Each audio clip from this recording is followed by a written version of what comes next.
প্রিয় পক্ষ থেকে সবাইকে স্বাগত। আমি আব্দুল তোমাদের সাথে রয়েছি। আজ আমি দশম অধ্যায়ের অষ্টম শ্রেণীর দশম অধ্যায়ের অনুশীলনী 10.2 এর 10.2 এর 5 নম্বরটা নিয়ে আলোচনা করব। কারণ 5 নম্বর আর 2 নম্বর ছাড়া এখানে ইম্পর্টেন্ট আর কোনো নাই। আইলে এই 5 নম্বর এবং 2 নম্বর থেকে তোমাদের প্রশ্ন আসবে আর উপপাদ্য এবং সিদ্ধান্ত থেকে। আর 10.1 যে অনুশীলনী আছে ওই জায়গা থেকে এমন জায়গা থেকে কোনো ইম্পর্টেন্ট কোনো টপিক নাই, ওই জায়গা থেকে কোনো কোশ্চেন আসবে না। আর এই 10.2 এর 2 নম্বর এবং 5 নম্বর এই দুইটা হচ্ছে ইম্পর্টেন্ট। আজকে আমি 2 নম্বর এবং 5 নম্বর নিয়ে আলোচনা করব।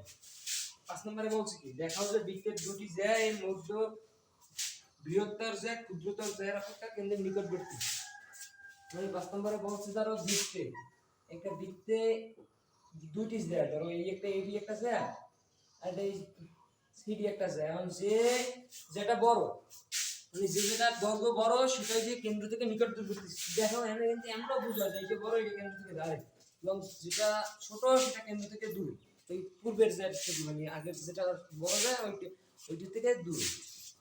এখন আমরা লিখি কোশ্চেন দিলাম না, এখন বলছে কোশ্চেন আর হইলাম না ভিতরে আইতে লই ধরো এবি বড় জ্যা, এবি বড় জ্যা আর সিডি ছোট এদিক থেকে। আমি চিত্রটা পুরোপুরি আইকে নিয়েছি, কিন্তু তোমরা পুরোপুরি পরীক্ষার সময় আইকে নেবা একটু সুবিধা দিতে হবে লিখতে। কোন বিশেষ নির্বাচন লাগবা, মনে করি বিশেষ নির্বাচন কি হতে পারে, যে মনে করি ও কেন্দ্র বিশিষ্ট বৃত্তে এবি গ্রেটার দ্যান সিডি, মানে এবি বড় সিডির থেকে। তারপর লাগবা ওএম, এটা লম্ব আকার লাগবে অবশ্যই, দুটি ত্রিভুজ যেহেতু ভালো লাগবে।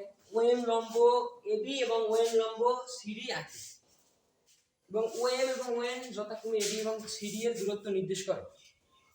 এখন প্রমাণ করতে হবে যে ওএন বড় ওএম এর থেকে, ঠিক আছে? এই ওএনটা বড় ওএম এর থেকে। তাহলে আমরা বিশেষ নির্বাচনটা লিখে রাখি, মনে করি ও কেন্দ্র বিশিষ্ট বৃত্তে এবি এবং সিডি দুইটি জ্যা। প্রথমে এই লাইনটা দেখো, দুইটি জ্যা এবি গ্রেটার দ্যান সিডি।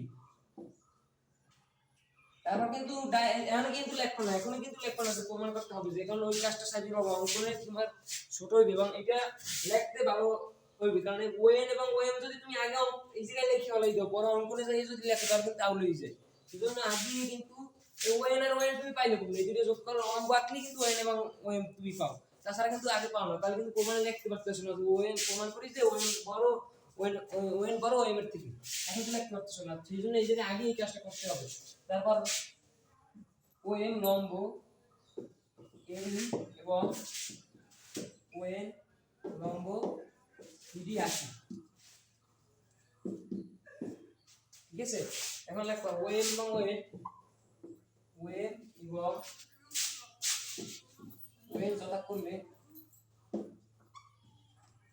ওএন কি যেটা আগে লিখছো ওইটা আগে লিখবা ওএন এবি এবং সিডি এর দূরত্ব নির্দেশ করে। এই তোমার কাজটা স্যার প্রথম লেখা বিশেষ নির্বাচন, তারপর এই চিত্র রাখবো, তারপর এদিকে অঙ্কন, তারপর প্রমাণ।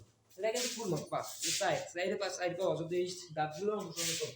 তারপর লেখা প্রমাণ করতে হবে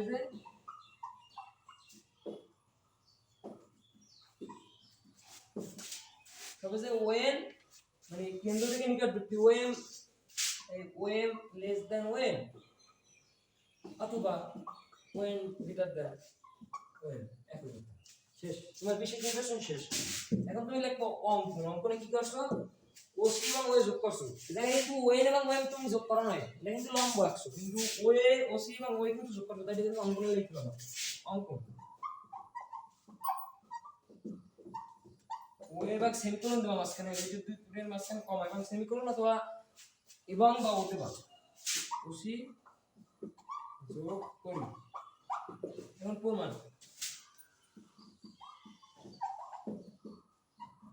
প্রমাণটা বেশ অনেক বড়, তাই প্রমাণটা আমি তোমাদের চিত্র থেকে লিখতেছি।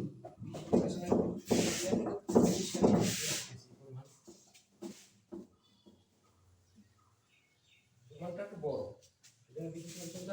করছি আর চিত্রটা তোমার নিচে আইতে হবে তোমারটা বড় চিত্রটা আমি নিচে আঁকি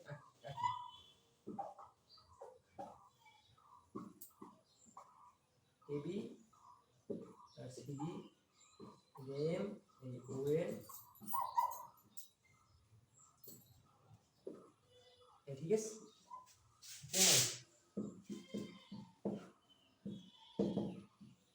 এখানে লেখা প্রথম এবি গ্রেটার দ্যান সিডি আমাদের কোশ্চেনই দেওয়া ছিল আমরা লিখতে পারি এবি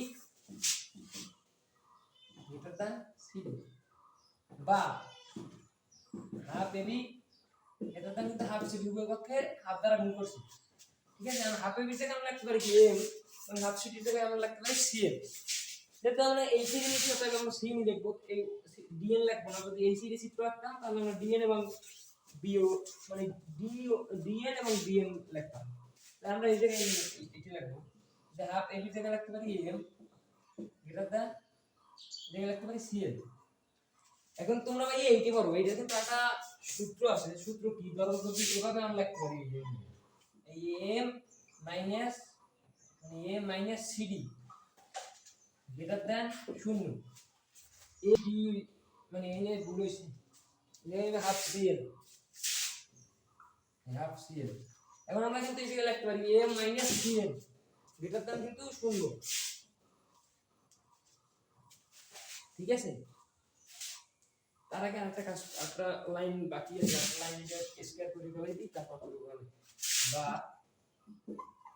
এম স্কয়ার এটা উভয় পক্ষে বর্গ করো উভয় পক্ষে বর্গ করে তারপর এটা মাঝখানে এটা কিন্তু তোমরা 19 যখন পাও তখন পাই পেয়ে যাবে যে এই পুরোটা স্কয়ার করে দিই তোমাদের এই বইতে আলোচনা করলে জাস্ট তোমরা এটা বুঝতে পারবে যে M square minus C N square সমান এটা গ্রেটার দেন হবে 0 থেকে এই সমীকরণ নাম্বার 1 দেব ঠিক আছে M square minus C N square এটা বড় হবে 0 থেকে এখন আবার ওই যে নিচ দিয়ে লেখা কিন্তু আমি এই জায়গায় জায়গা নাই দেখি পাঁচ দিয়ে এই সমীকরণটা আমি তোমাদেরই অনেক জায়গা পাইছে এটা কিন্তু সমীকরণ নাম্বার 1 দেন তুমি লিখবা এই দুটো ত্রিভুজ দিয়ে লিখবা এখন লিখবা সিওএন ত্রিভুজে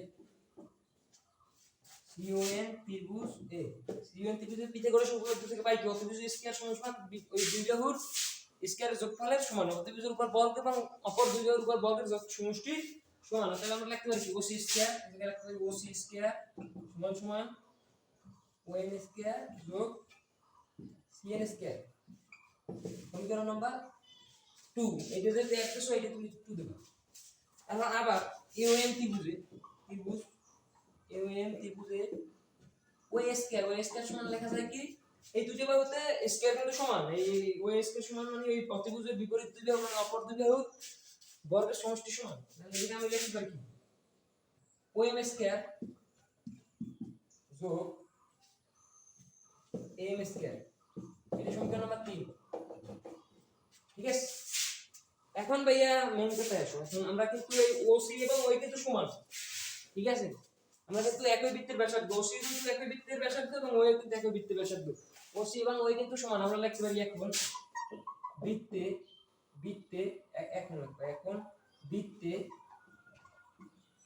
ওসি মানে ওসি এবং ওই কিন্তু সমান কারণ একই বৃত্তের ব্যাসার্ধ তোমরা সামনে লিখতে পারবা তাহলে আমরা উভয় পক্ষে স্কয়ার করব এসি স্কয়ার সমান ওএ স্কয়ার এখন এই ওসি স্কয়ারের জায়গায় লেখা যায় কি আমরা উপরে সমীকরণ দিয়ে পাইছি কি ওএন স্কয়ার যোগ সিএন স্কয়ার সমান সমান ওএন স্কয়ার যোগ এম স্কয়ার ঠিক আছে এখন আমরা তুমি এই জায়গায় যাবা এখন সমীকরণ একের দিকে আমরা এই জায়গায় বাইরে রাখছি কি ওইটা সম্পূর্ণ একদিকে দেবা এই জায়গায় যেটা বাইরে রাখছি ওইটা আলাদা নেবা আমরা ওইটা ওএন এবং ওএম আলাদা নেবা এম কিন্তু জেড হাফ মানে জেড দুইটার মধ্যে মানে এই জায়গায় এটা খেয়াল রাখবা এই জায়গায় যে এই নে তুমি এই টার্মটা বানাবা ঠিক আছে তাহলে সব মিলে যাবে এই টার্মটা এই জায়গায় খেয়াল রাখবা এই জায়গায় এই টার্মটা এই জায়গায় বানাবো এখন এই জায়গায় কি বানাইলে এই টার্মটা হয় ধরো এই এম এর জায়গায় যদি আমরা এই সিএন মাইনাস করি নি এই সিএন তাহলে কিন্তু এই টার্মটা পাই যাবে তাহলে আমরা লিখতে পারি আগে এই সিটটা এইটা আগে লেখা উচিত ছিল কিন্তু লিখলাম না এই এম স্কয়ার এটা মাইনাস করে এই জায়গায় আনবা এই সিএন স্কয়ার ঠিক আছে তাহলে কিন্তু এই জায়গায় থাকবে কি ওএন স্কয়ার এই জায়গায় গেছে কি জায়গায় কিন্তু ওএম স্কয়ার মাইনাস হয়ে যাবে মানে সমান সমানের যদি এক সাইড থেকে অন্য সাইডে যায় তাহলে সাইড পরিবর্তন হয়ে যায় তাহলে ওএম স্কয়ার জায়গায় এটা কিন্তু মাইনাস হয়ে যাবে মাইনাস ওএম স্কয়ার ঠিক আছে এখন তুমি লক্ষ্য করো আমরা কিন্তু এইটা সমান গ্রেটার দ্যান 0 লিখতে পারছি। এখন কিন্তু আমরা এইটা গ্রেটার দ্যান কিন্তু 0 লিখতে পারি না। কেমনে করতো যেহেতু এইটার এই কিন্তু সমান, ঠিক আছে? এখন তুমি লিখবা এই সমীকরণ 1 থেকে পাই দেন এদিকে দিয়ে আলাদা লিখবা যে এখন তুমি লিখবা যে সমীকরণ 1 থেকে পাই, সমীকরণ 1 থেকে পাই কি এগুলো লিখতে হবে, তারপর পাই যে m square minus cn square greater than 0 বা এই m এর মাইনাস cn এর জায়গায় কিন্তু আমরা এই জায়গায় এটা বাইরে করে রাখছি, এই yn square minus ym square দিতে পারি, ঠিক আছে?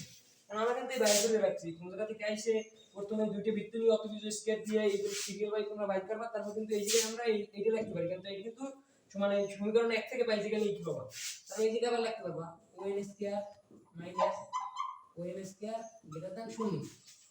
এই তো তোমার শেষ। এখন আমরা এই জায়গায় কিন্তু এবার এইটা লিখতে পারি এই yn square greater than ym square, এই লাইন থেকে এই লাইনে যাবা, তেমনি এই লাইন থেকে তুমি এই লাইন থেকে এই লাইন, এই লাইন থেকে এই লাইন, এইটা কিন্তু আবার লেখা যায়। আচ্ছা উভয় পক্ষে স্কয়ার রুট লাগাও, আগে পর্যন্ত অনুশীলনী আরেকটা অঙ্ক আছে পাশে মানে 10.2 তে 2 নাম্বার, ওইটা নেক্সট ভিডিওতে আমি আলোচনা করব। আর এই পর্যন্ত থ্যাংক ইউ।